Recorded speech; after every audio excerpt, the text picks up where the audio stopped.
6 o'clock. Getting an accurate count really matters, but it turns out Connecticut is at the bottom of the list when it comes to answering the U.S. Census. Channel 3 Eyewitness News reporter Mike Savino joins us now live right now with more details on this story for us tonight. Hi, Mike. Hey, Mark, and a lot of the help in addressing that problem is going to come from the U.S. Census Bureau. Just today, they had a job fair here at the library as they look to get census takers in place for the spring. But it's still going to take a big effort from the state to get a better count than they did in the last census. Were you aware that there's a census coming up next year? I had no clue, actually. Daryl Carter has never filled out a census. This year, Connecticut is upping its effort to change that. 23% of people in Connecticut live in so-called hard-to-count areas, according to the Associated Press. The AP also found Connecticut had a relatively low response rate in 2010. In Connecticut, the problem is clustered in certain towns. Connecticut ranked fourth in disparity in terms of towns with easy and hard-to-count areas.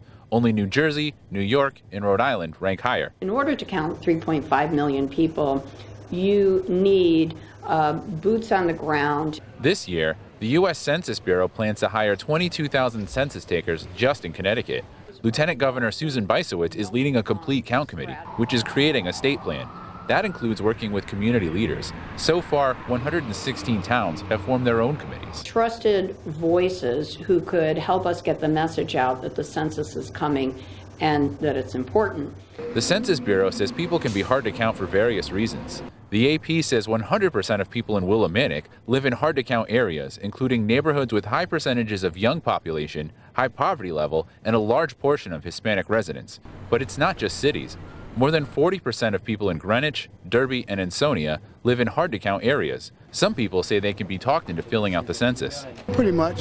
It'll change my mind. But not everyone. Not really sure how it's beneficial or what it really is, like I said, but I'd look into it.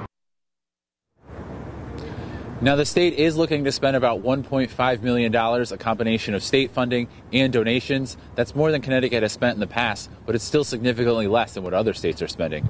Live from Hartford, Mike Savino, Channel 3 Eyewitness News. Okay, Mike, thank you.